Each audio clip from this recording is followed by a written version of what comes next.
Audio Unleashed.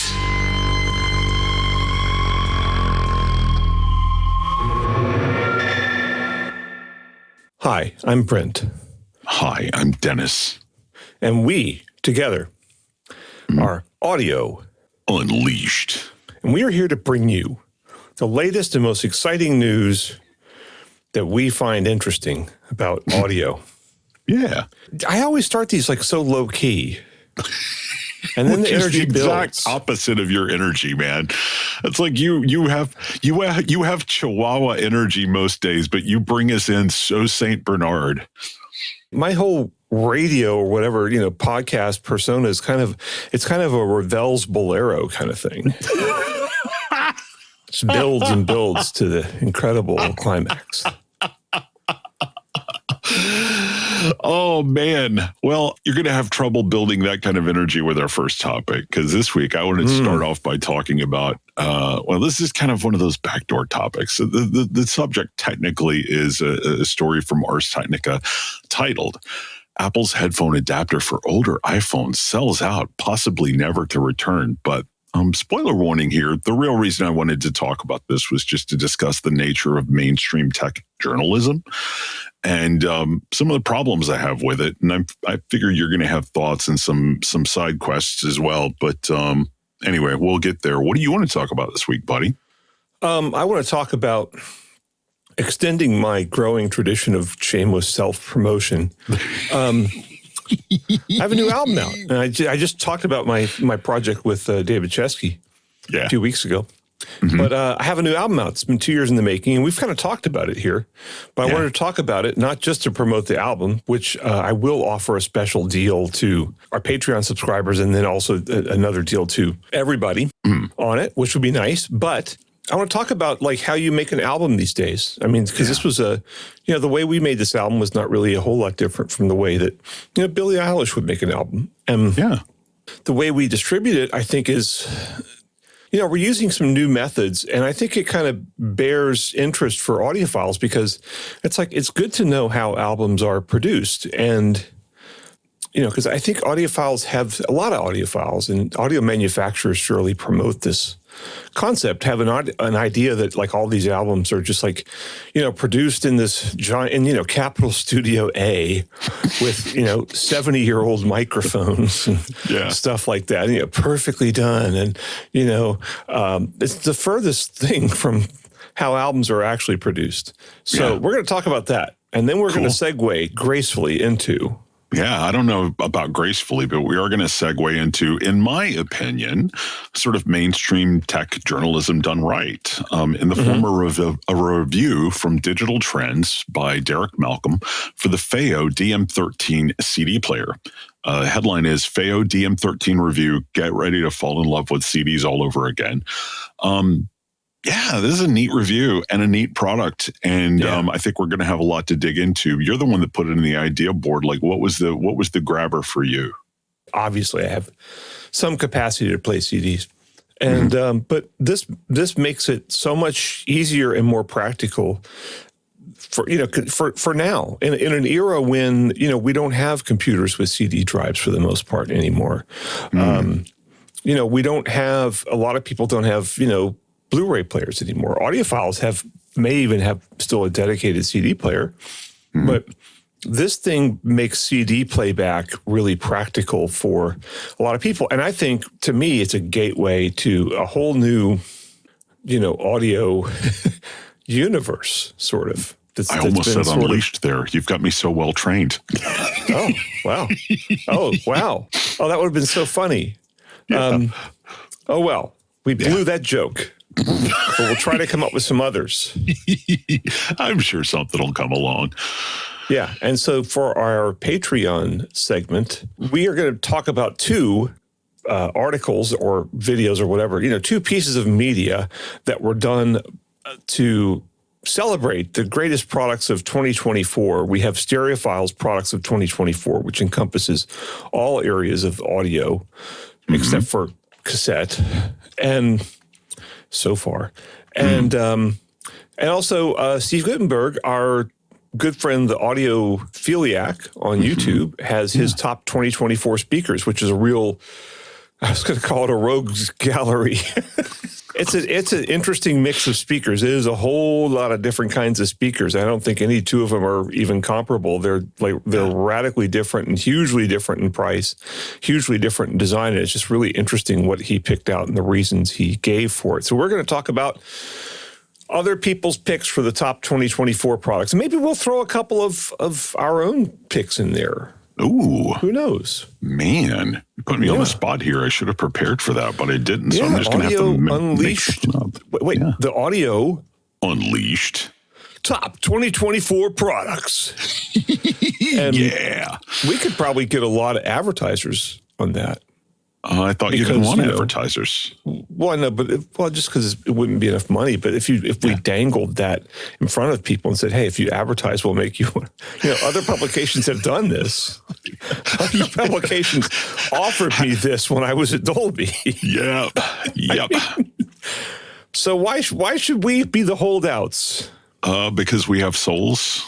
I think this is not an age of integrity, my friend. I know. I don't even believe in souls, but you know what I mean, man.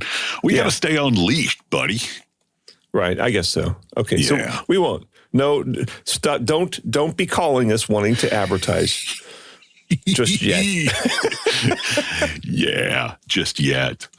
Anyway, let's start talking about audio, buddy, and stop talking about us. Yeah. So this Ars Technica article by Samuel Axon, which I mean, I got to give him credit, but I mean, this article kind of could have been written by anybody. It doesn't matter because it doesn't say much, which is exactly why I wanted to point it out. I'm disappointed here because the headline again is Apple's headphone adapter for older iPhones sells out, possibly never to return. The end of Lightning is nigh, and it's a bummer for folks with old phones, though.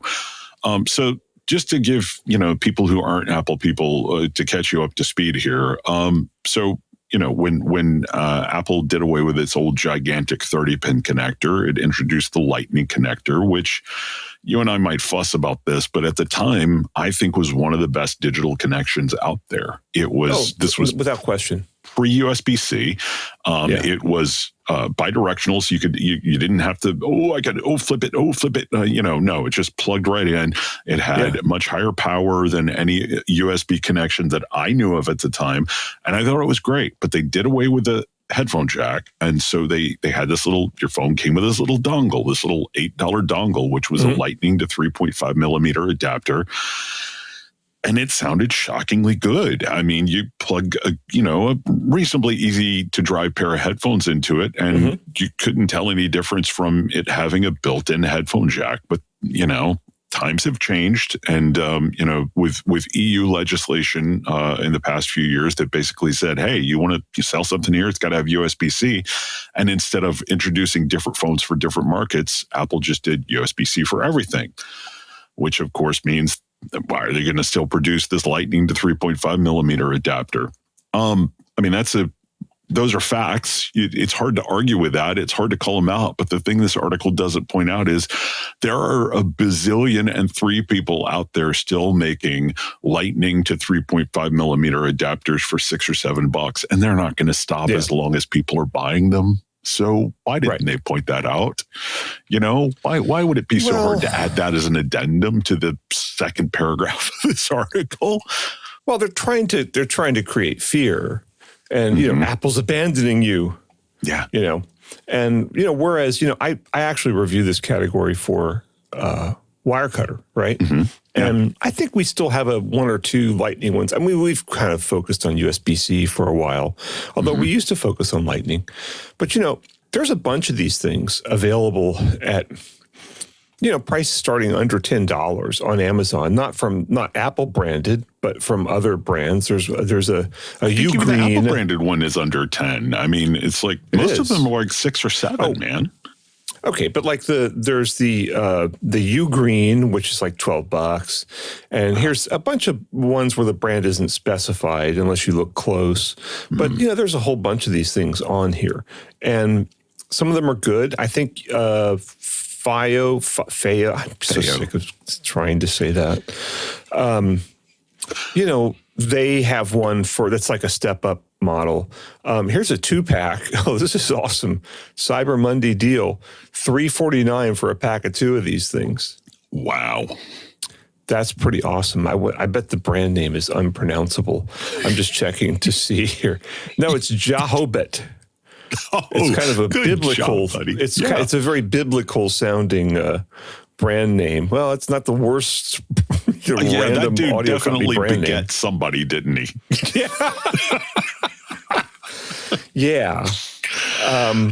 But yeah, so there's no, I mean, you might want to snap one up for your $9 or whatever, but they're going to go away one day. Yeah. Just as what was it was like a 25-pin printer connector.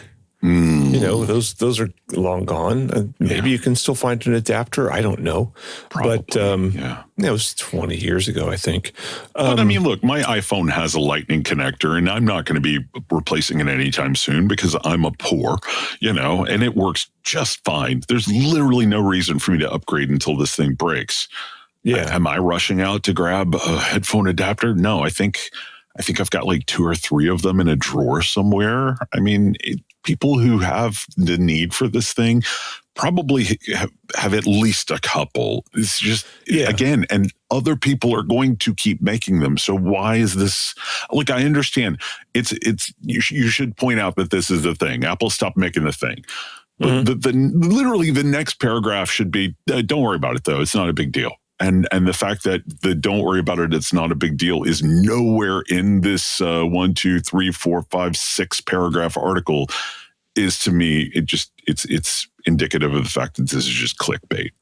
It's not. Geez, I mean, Ars Technica. I mean, have you guys heard of this new thing that Amazon has called affiliate links that you could drop in there, and then you could actually tell people, no, well, they're not here, but here's these 4 or 5 other alternatives, and maybe actually buy them and try, because they cost nothing. Buy them and try them, and and actually say, hey, we recommend this one, and here's an affiliate link, and we'll make 50 cents if you buy it, but it's better than nothing. Oh, what's funny is, so they basically just ripped off another article from Mac Rumors.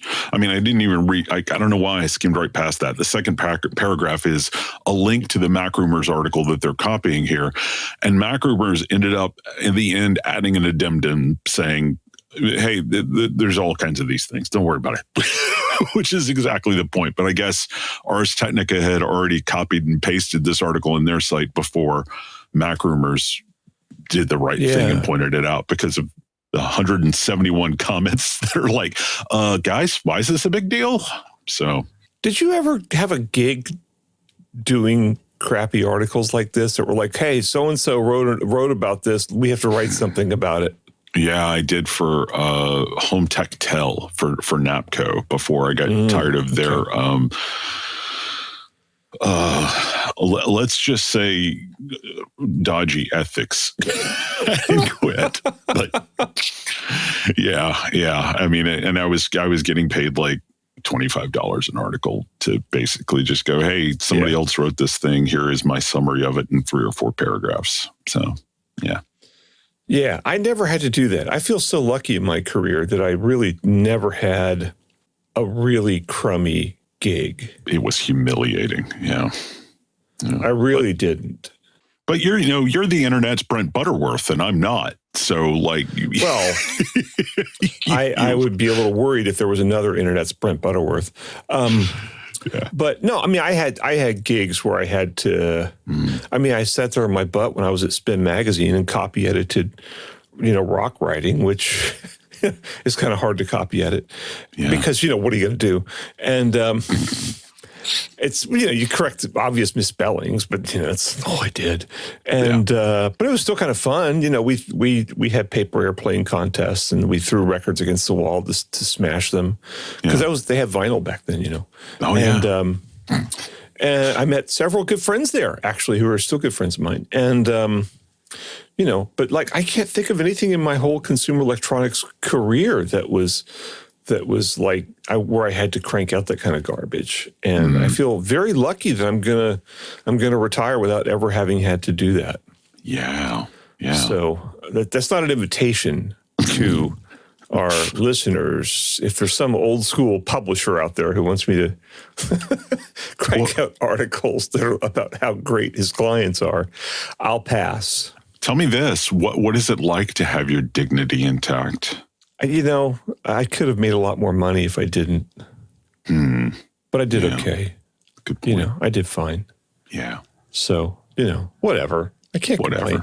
But, I just kind of, it's just sort of a drag that's so much of the what passes for tech press is just basically copying other people's articles and, and then having the comments section people just pile on you. It's a lot of comments. Yeah. That's a lot of comments. 171 comments on just a completely throwaway article, man. That's kind of wild.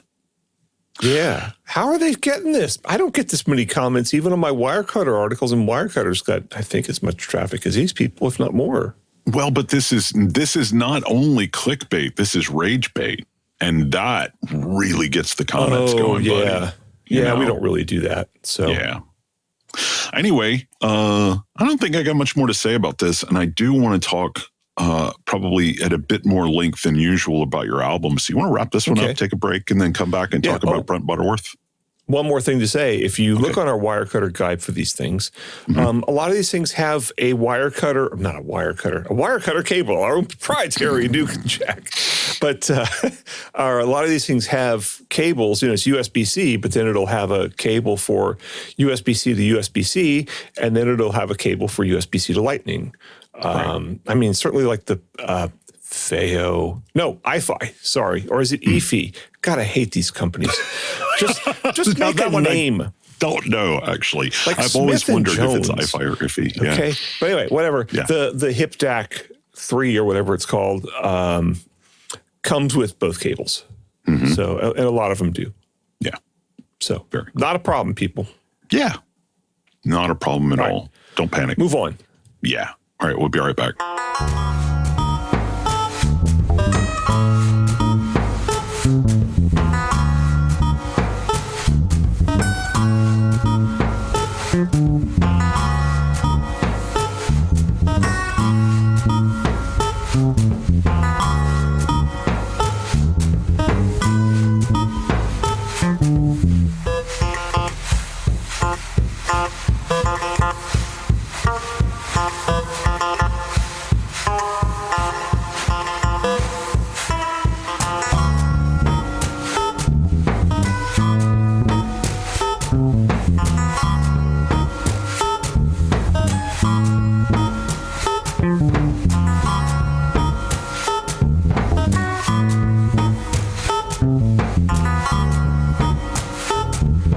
And we're back.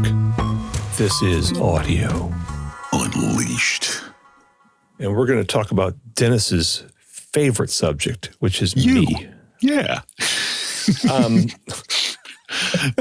That's not as ironic as you think it is. You are one of my favorite subjects. Oh, that's nice. Yeah. But so we've been kind of talking about this, God, for probably a year. And, sometimes things take a long time, creative endeavors and stuff, but I have an album coming out and, I want to promote my album. I'd love for everybody here to listen to my album, and we're going to offer special deals and an extra special deal for patrons. What's the special deal we're doing for everybody? Okay, well, the special deal we're doing for everybody is normally the CD is $13, which is $10 for the CD and $3 for shipping and handling. It really should be less for the CD and more because the shipping and handling is actually more, but whatever. So we are going to have a $5 off coupon, which we'll put that in the show notes, right? Yeah, we can do that. Yeah, absolutely. Okay. And then you can get the CD for $8 total, and that includes shipping. So we're about breaking even on that. Yeah. We might be making we're about breaking even. We are not really making, especially if I have to drive to the post office. We're kind of all right. Well, $8 for the CD. It's pretty good. And you can go listen to this thing for free on Bandcamp. And I have several times now. Oh, good. And for patrons, we are going to, And that means people who are signed up as paying patrons as of right now, which is, what is this? December 2nd, 11:23 a.m. Pacific time. We will give it to patrons for nothing. Not the CD, just but you can get the 2448 download or whatever download you want. You can get whatever you want for nothing, and we'll give you. But you'll have to email me, and we'll provide my email address in the show notes, or some of you have my email address, and I will give you an individual code for a 2448 or whatever you want download for free. And that's just for paying patrons, the free download. Right, just for paying patrons as of right now. You can't like subscribe to get the free thing, right? This is just for the people. A special thank you for the people that have backed us, and I hope they like the music, because if they don't, it wouldn't be much of a thank you, would it? But I wanted to talk about this because it is a fascinating process to put together an album nowadays. It is really different, I think, than it was even 5-6 years ago. Really? That different in just a few years? I think it is.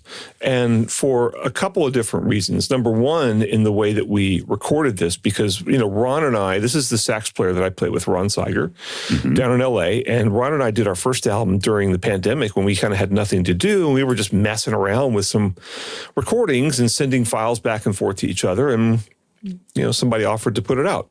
Great. It did pretty well. Actually, we got to number 3 on the Roots Music Report Jazz Radio Play chart. But we've been working on a new album for 2 years now, ever since everyone's like, oh, well, you did so good, you got to do another one. But, it takes a while. Yeah. We have other things, and all of these things are like arranged, and it's complicated. This time we decided, well, the first one we had a percussionist on a couple tracks, but we decided to do drummers on almost every track. And so I went to a service called Fiverr, which is Fiverr.com. And you can find musicians from all over the world there. And some of them cheap, some of them not. Some of them, I've never encountered a bad one. No, I did. I found like one or two where I was just kind of like, okay, thanks. And I didn't use what they did, but I only paid them a little bit of money. I mean, you can get things like drum tracks done for, probably as little as about $10 a tune. Wow. And you send them. So what you do is you send them a mix of what you got, right? And some instructions, and maybe you would write out the music for them if it's, something where they're going to have to play actual notes as opposed to, drums. And, you basically send it to them and tell them what it is. And maybe you help them through the arrangement. You put at 3 minutes and 23 seconds, do this or something, right? Yeah. And they send it to you. And all the drummers I've used have sent me the stuff within 3 days, and a lot of times within 1 day, if they have the time. We used a drummer named Dimitris Terpizist, who I think he lives in Germany, but he's from Cyprus. And he's played on albums by he's got a new album out himself, which is really good. And he's got some top guys. He's got David Benny on there, who's a very well-known and respected jazz sax player. And then we got a drummer from Brazil named Leo, darn it, I can never remember his last name. But it's in the album credits and everything. But and so we got him to do a couple tracks, and because Dimitris was moving and couldn't do it, so we got Leo, and he did great. Yeah. And and these guys send you really good recordings. 2448 is what we did, and with all the different drums mics, so you can mix it however you want, or they'll mix it for you or whatever. And, you can get percussion tracks done this way. You can get any instrument you want. You can get vocals if you can't sing and you want to write songs nonetheless. You can get any instrument you want played at a professional level for pretty cheap. And I usually pay these people more than whatever their advertised rate is. And then I tip them on top of that just because, Yeah. Just as a little extra incentive, just to kick some extra ass for us. And then we mixed it, the same, just as we do here. as we do for the podcast, just with a lot more tracks. Yeah. I had a couple tracks mixed by Larry Crane, who's the editor of Tape Op Magazine, which everybody needs to check out Tape Op Magazine. It's the coolest magazine there is. Yeah. And has ever been, perhaps. Certainly one of the coolest that's ever been, and definitely the coolest that is. And it's also free. It's pretty great. Yeah. And so he did a couple things, which I ended up not using. Is that my fault?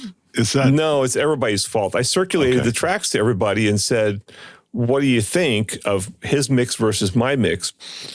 And there were so many comments, and then I kind of had him do, he does like a couple mixes for you. And I mean, he charges a substantial amount of money. It's not so much for like a pop tune, but for a long jazz tune, he charges, I think, $250 plus extra whatever per 30 seconds. So it got a little expensive, but he'd make the changes. He goes through 2 rounds of changes, and he did all that. And then people were still saying like, okay, well, I still don't like this, and I still don't like this. And I'm like, and I just ended up kind of copying as much as I could from his mixes, and yet doing more things that people like. Because, you weighed in, and our friend Terry Landry weighed in, Angela O'Neill, who's our record company president, weighed in. And it just kind of went back and forth a lot. So I think it would have, but I learned a lot from the process. Some of his sounds were so much better than mine. And there were things about his mixes that I really, really liked. It's just overall, they were, and this is going to sound pejorative, but it's not. They were just a little too polished and a little too dry. I mean, it just there was a sort of grungy organicness to your mixes that I just felt like worked better for the music. But I mean, it's his mixes were a perfectly valid approach. There was nothing wrong with them. It's just I liked, they were super clean, and his clean. Percussion sounds were way better than mine. Just the way he mixed them, and it was so much clearer. And his guitar sounds were great. Well, that's the thing, is you point out, like, dude, his guitar sounds are like so good. And I listened to him, I'm just like, I got to do something. So I bought a $350 pedal from Universal Audio, their Dream 65 pedal, which is a Fender Deluxe Reverb amp.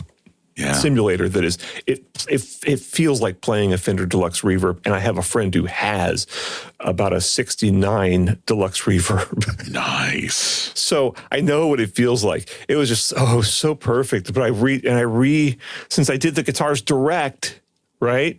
We're talking about recording techniques. All the guitars were recorded direct. There were no microphones because I got so sick of the amplifier noise. Yeah. You can buy all these plugins and things, or like this guitar pedal that simulate the miking of the amp. And some of them do it crappily, and some of them do it, like this pedal, do it really, really well. Yeah. And I went through a lot of different plugins and all kind of different things, and just as it ended up. But I recorded all the guitars direct, so I could fly them back out through this pedal, right, and record a new track with the pedal. Well, there's a long history of that. I mean, quite a tradition of that. I mean, it's a lot of people, you not being one of them, but a lot of people really love Phil Lesh's bass sound for a lot of the early Grateful Dead records. But, when they were recording Phil, they would just run him direct, but they would run him direct twice. And then they would take one track and EQ it for that sort of low end rumble that he had. Yeah. And then they would EQ the other track with a high pass filter, but then EQ to give him that sort of crisp and where you could hear his fingers and then combine them, and you get the bass and the tactile nature of it. And so, I mean, look, man, some of the best, rock recordings of all time have been direct to the board guitars. So long tradition of that. But it's all fake, though. I mean, it's all, it's not what a lot of people think. And increasingly, a lot of my friends who are also serious recording people and putting out albums and stuff are just going direct, because then you can just mess with it all you want later on. Right. And, but then I also wanted to talk about how we distributed this thing. And we used a thing called Bandcamp, which is, I did a story about Bandcamp on, for Jazz Times probably 4 years ago, maybe 5, because it was just starting to get some traction with jazz artists. Like I found a couple of jazz artists that were using it who I interviewed, but no one that you've heard of, right? Mm-hmm. Whereas now I went on it, I'm kind of like, well, what are we going to do with this thing now that we're done? And there were tons of jazz artists on there. And a lot of them have their own labels because unless it's Blue Note, what are they going to do for you? Yeah. So a lot of them have their own labels and put it out on Bandcamp. And Bandcamp is really great because you can upload an album in a matter of 20 minutes, half an hour. Mm-hmm. And put up your cover art and charge whatever you want for it. And you can offer downloads, and you can offer CDs, and you can offer merch, and you can offer all sorts of stuff. You can put full credits in there. Mm-hmm. You can do just so many things. And the quality for audiophiles is not limited. I mean, I guess they probably have some ceiling. We did 2448 just because that's sort of the professional standard these days. Yeah. And David Chesky told me when we were doing that headphone CD, he's like, let's do 2448. That's the standard. I'm like, if David Chesky says it's the standard, that's good enough for me. So we did that. And so you can get the full files. You can get it exactly as the artist intended. And actually, if you listen to it through AKG K371 headphones, you will pretty much hear exactly what I heard. Yeah. So wow. That's quite the endorsement. Yeah. Well, I mixed through a combination of, I have JBL 305p monitors, stereo, studio monitors. Mm-hmm. And I mixed through those, and I did some through the K371s for more of my edits and things like that. But you can actually, but the sound of those two is similar, and that's by design, right? Yeah. Yep. Because the 371s are Harman Curve, and Harman Curve is supposed to simulate the sound of speakers in a room. Yeah. And so this is a rare occasion where you can actually hear exactly what the artist intended. The artist is telling you what he did. And straight from the artist's mouth. Yeah. We did an album a couple of years ago, and this sounds way better than that one, just because we learned a lot about microphones and and I got some better plugins. So, and I had a pro do some mixes that I learned from. Oh yeah, absolutely. So a hard question for you. Why no vinyl? Well, it's a big investment. So it's about, I think the cheapest you can do vinyl for on any level is about $3,000, right? Whereas CDs, I think we ordered 200 CDs just to have them to give out and sell and stuff. And we may do radio promo, and you still have to send out CDs for radio promo. So we went ahead and did, and I think we got 200 for about $350 or something like that. Mm-hmm. And but vinyl, it's like you get like 100 or something, and it's like $3,000. Yeah. And I knew, and I think for some artists, if we were more established, if we were going to go out and tour, right? Let's say we were going to go out and tour. I would probably do it, because then we could sell them at the merch table and sell them for $20 and make money on it, right? You could crowdfund it. I mean, like I just got the new Wolfman album in this week, but it's been out for like 3 months. But the thing is, I crowdfunded it like at the beginning of the summer when they put it up, and they basically they pre-sold enough to cover their pressing and everything like that, and they had like 3 different versions, and it's kind of like, if we hit a threshold, we'll press them. If we don't, we won't, and it's going to be a while, but whatever. And that's an option. Yeah, but they have a following. Well, that's true. Yeah. I mean, our following could fit in a school bus. So that'd be a cool school bus, man. That'd be like further. We got a lot of radio play on the first album, right? So it's like, but we would have to really go support this with touring and things like that, and really go beat our brains out to do it. And, I got a job. Well, and plus you guys don't live within, anywhere near each other anymore.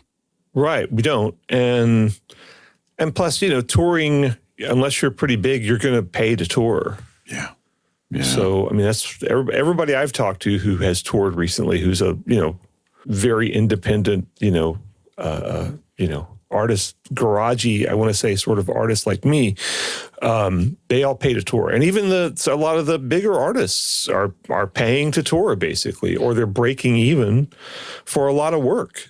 I saw a post from Reddit the other day, and I can't remember who it was because it's not the kind of music I listen to, but it was like a major label recording artist who has played, some festival, sang to an audience of tens of thousands of people, and she can't quit her job at Dunkin' Donuts. So, yeah, I mean, there was a famous article by the bassist of Exodus, which is like a, I guess, 80s, 90s metal band. And he said he's not going to tour anymore because, they pull crowds, they can sell out, decent sized arenas, but they don't make enough money on it. He says, basically, they make all their money on merch at this point. Wow. And he says, look, I'm a t-shirt salesman. And, but, I got to say, I heard an interesting fact the other day. I think it was a fact. I heard it on a podcast, so it must be a fact. That's gotta be true. I probably heard it on Your Morning Coffee, which is actually a really good music industry podcast. Those guys know what they're talking about, so it's probably true. They were saying there's as much music released every day now as there was released in all of 1989. Wow.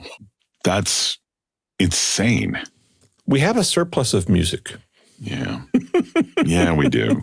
But then you walk around and all you ever hear is classic rock. Do you? Well, maybe not where you are. You hear classic country where you are. Well, I mean, the only time I really hear classic rock is when I go to Publix, man. Yeah. I mean, but these days, classic rock is like Nirvana. That's classic rock. That's so sad. I know. Well, I know. But I went in a coffee shop the other day and they were playing, what Styx song was that? The Grand Illusion? Is that it? I guess. I don't know. I've washed all that from my memory. But I mean, it was fine. But I hear so much of that kind of stuff, and I don't really hear anything newer. Really, I don't hear anything just walking around, or even in going into record stores and stuff. Well, record stores you might, but I just kind of feel every time I go into Village Green Records here, I'm like, what the heck is that? Which is a 10-minute conversation. So. But I feel a certain sense of futility as a musician, and at this point, I do it mostly for the camaraderie of other musicians. I go hang out, right? Yeah, and it's fun to do. But this is I feel no different than I did when I was a kid building stuff with Legos. It's like, okay, cool. I built this thing. Now knock it down and whatever. Yeah. I don't make any money on the Lego building I built, and no one gives a damn. Even my dad, I'd be like, "Hey, Dad, look what I built with Legos." He's like, "Oh yeah, nice, whatever." Yeah. So I feel it's a weird time for musicians, but for audiophiles, I'm going to say there's a way you can support musicians, and we'll talk about it in the next segment. Yeah, but before that, you've given me an idea, man. We need Audio Unleashed T-shirts. Can we do that? That's a thing. We could just set up a Redbubble store, man. Anyway, let's move on, because the next segment I think is going to be really interesting, and it actually deals with some of the stuff we're talking about right now. Yeah, and I'm going to be leading us in on that, so we're actually going to pronounce the name of the company correctly. Then I will vitiate that by pronouncing it wrong. All right, we'll be right back.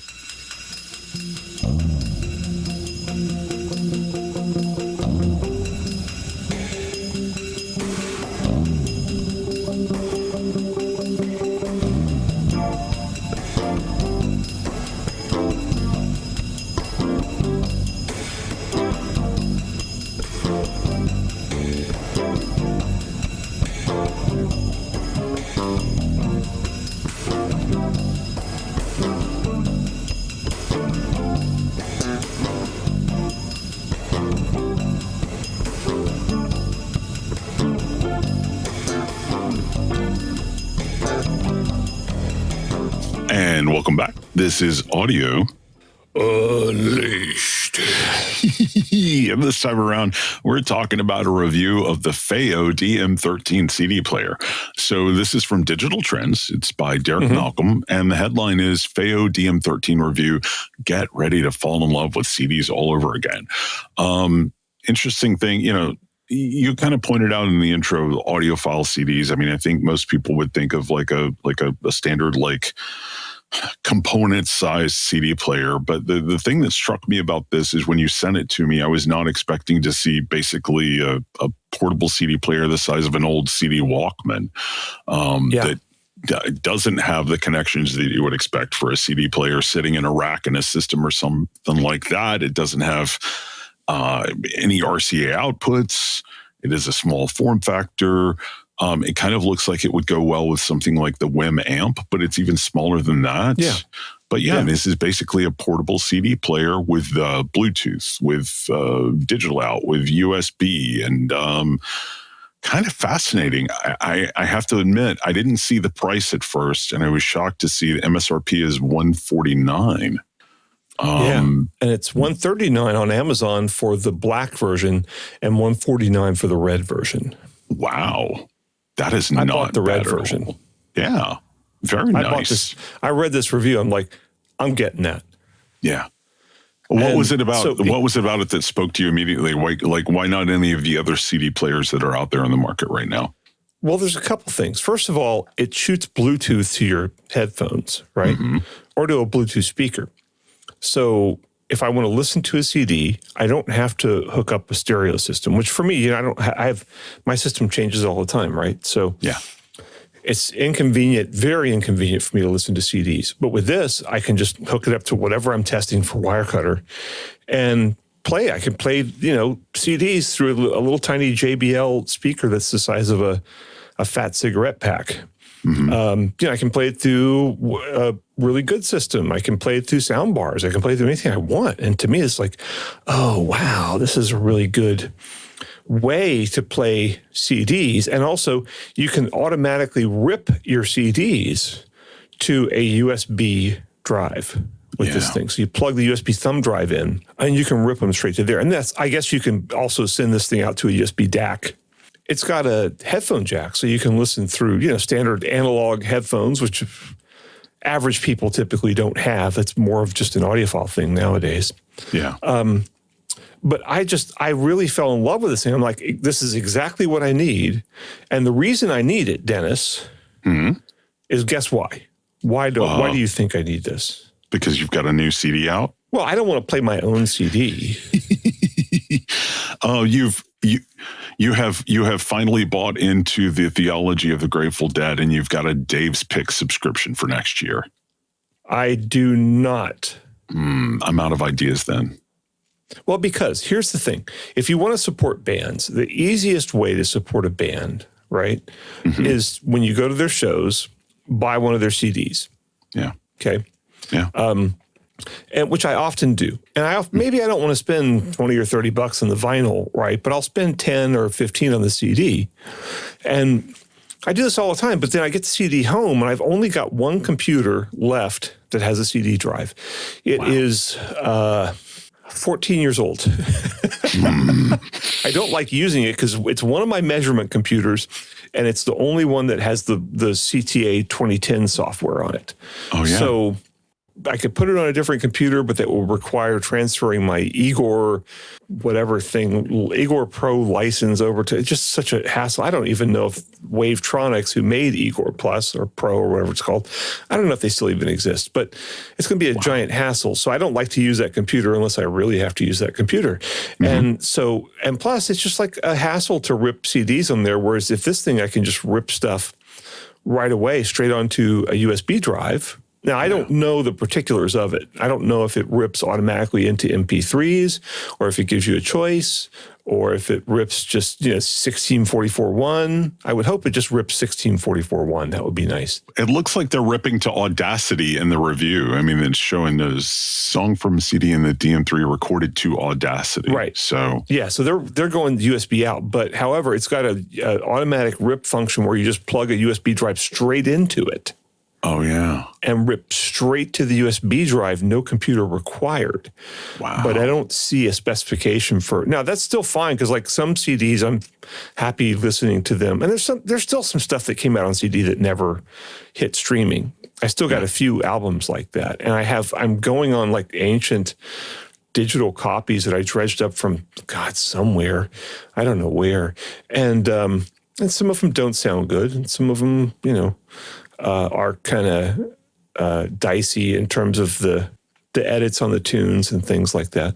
But this is, to me, this is like the greatest thing, because I can listen to other people's CDs and actually like go buy CDs and not feel like it's going to be a big hassle for me to figure out what to do with it. I just buy this CD, I flop it into this thing, and then I can listen to it through all sorts of stuff I already have. I can make a copy and, put it on my phone if I want to, et cetera, which granted, it doesn't go straight to my phone, but it'll go to, if I can rip these files, dump them on a Google Drive and download them to my phone, that's pretty easy. Yeah. And, so I'm really excited about this. And I think this will do more, the whole high-end audio thing is like, well, CD will come back. And especially if we have this new $10,000 CD player that's really great, that's going to bring CD back. No, it's not. It's this $150 thing that could do that. Yeah. And granted, you can buy a lot of portable CD players for a lot cheaper on Amazon. But this is something that audiophiles could use, I think. It's got digital output. What do you want? And you don't have to go buy a really expensive drive to play your CDs on. Yeah. And it looks really just cute. has so many convenience features. Yeah. Absolutely. Yeah, so I'm really excited about this. I can't remember the last time I bought an audio product that it's usually something I had to buy for whatever reason. And with this one, I just bought it because I want that. I actually want the utility that this thing will give me. And, this is going to make my life a little bit better. Yeah. Yeah. So I'm very excited about this. I think this is a great development. I'm going to try to cover it a little bit more extensively than we can do here on the Audio Unleashed podcast. But still, just even as something for me to mess around with, I think I'm really excited about this. Yeah. It's really cool. It's a really neat looking device. And I think also the timing is great, because I'm just talking to more and more young people. And by young people, I mean, early to mid 20s, who are just absolutely burnt on the entire subscription model. And they are flocking to physical media in a way that I think even would surprise a lot of old audiophiles, just because, one of the young women that I talked to for an article that I just wrote said, it's just so sad that so much of the music that I listen to isn't even on CD. Like, they don't release CDs. And she sort of paused for a minute and got a little winceful, and she's like, nobody owns anything anymore.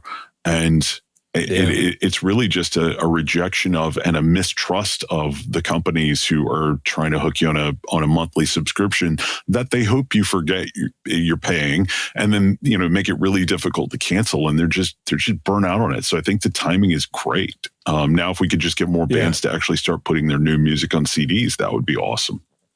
Well, if we have products out there that make it easy to listen to CDs, I think that people will. And I should also mention, this has a 3.5 millimeter unbalanced headphone output, as you would expect, as your classic Sony Discman did. But it's also got a 4.4 millimeter balanced output. Yeah. So, hooks up to higher end, headphones with balanced input. Yeah. It has, the Bluetooth is not just plain old SBC Bluetooth. It's got aptX low latency, and aptX HD. The low latency, why do you need low latency with a CD player? I have no idea. But for aptX HD, that's an audible improvement over SBC or standard aptX. I've done the test. It is noticeably better.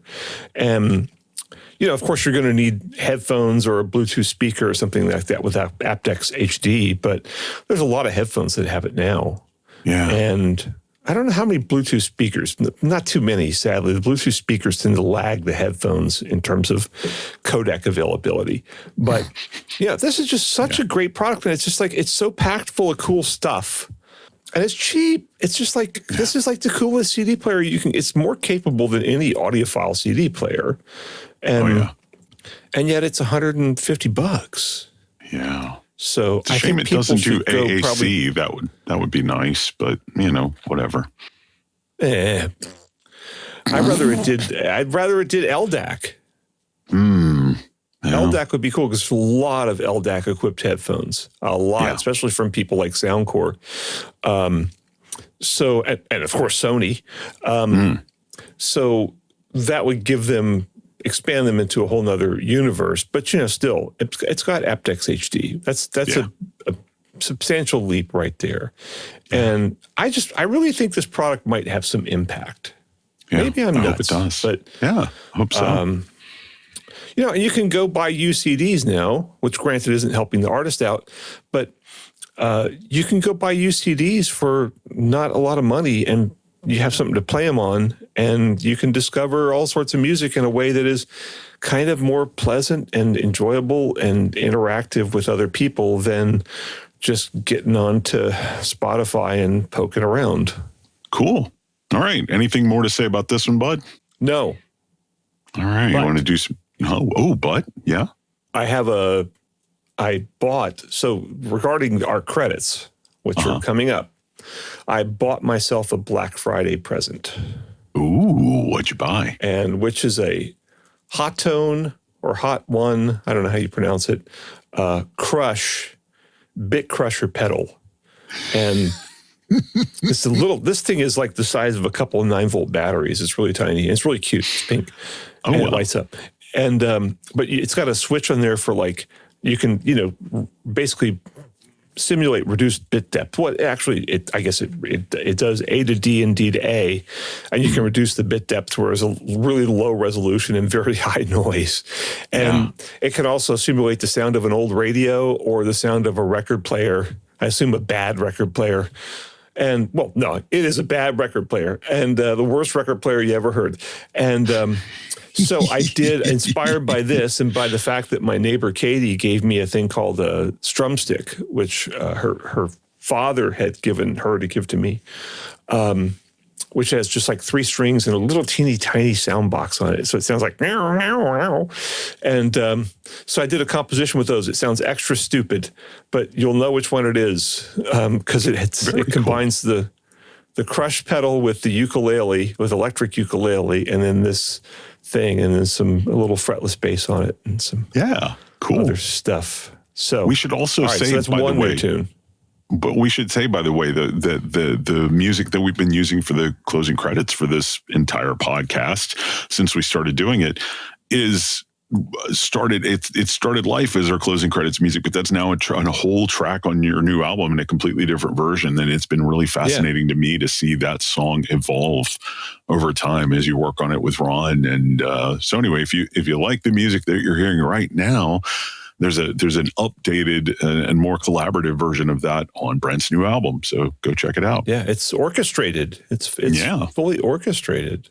Yeah. I got orchestra samples that you told me to get. Oh, the BBC thing? Yeah. Yeah, and I used an actual orchestra for that tune. Very cool. Also, just so much stuff we worry so much about, musical truth or whatever, but so much stuff is fake. I mean, so many drum recordings now, they just replace them with samples. Yeah, they use what the original drummer did, but they substitute samples instead of his or her actual drums that they did in the studio. They basically use the actual drumming just as a trigger. So. Right. And, there's so many things, there's musical truth if you do a stereo recording, a straight stereo recording into straight stereo, and then you listen to it through whatever. Maybe there's some musical truth to that, but it's not necessarily going to sound as good as something that is musical untruth. Yeah, I mean, one of my favorite albums of the past few years, an album that Andrew Bird did with Jimbo Mathis called These 13, and it was them in a studio with a microphone, and they played and they recorded it to tape, and that's the album. And I love it. It's really great, but I mean, it is not the best sounding record. I mean, if you want purity of recording technique, fine. But if you want it to sound good, I mean, it sounds great, right? It's Andrew Bird, but it probably would have sounded a lot better if they did in the sort of, cut and paste studio techniques that most people do. So yeah. Careful what you wish for. So one tune by me, the The stupidest sounding one is by me. The other one is going to be by the Butterburger house band. Yeah. Less stupid. Still stupid, just less stupid. Yeah. And I'm going to be editing this thing. And it's a production of... That's a Butterburger production. I thought you were going to do more of a epic voice talent. Hang on, let me. It's a Butterburger production. We need some more. Yeah, we need to work on our brand identity more on that. We have the Audio Unleashed thing going, but we got to get it a little more because we have you're underexploited here. Okay, we'll work on that. We'll workshop anyway, it. check the show notes for spectacular deals on my new album if you want it, and you can listen to it if you don't want to invest some money. You can listen to it for free, and if you like it, great. If you don't like it, that's fine too. Yeah, it's art, man. You throw it at the wall and see what sticks. I like it. I like it a lot. Thanks. Yeah. All right. Well, everybody, I guess we'll see you in a couple of weeks, but patrons, stick around. We got one more for you. See y'all. Bye. Hey, thanks for sticking around to the end. If you liked what you heard and wish there'd been a little bit more of it, we got some good news for you. Indeed, we do. If you check out patreon.com/Audio Unleashed, all one word, you can get new episodes a little earlier than everybody else. And sometimes it's like a day or two early. Sometimes it's nearly a week. We never really know until we start editing. But the big plus is that you get extended cuts of every episode. And usually that's going to mean a whole extra segment that's about maybe a geekier topic or something that's a little more personal to us or something that's just going to really appeal to the hardcore Audio Unleashed listener.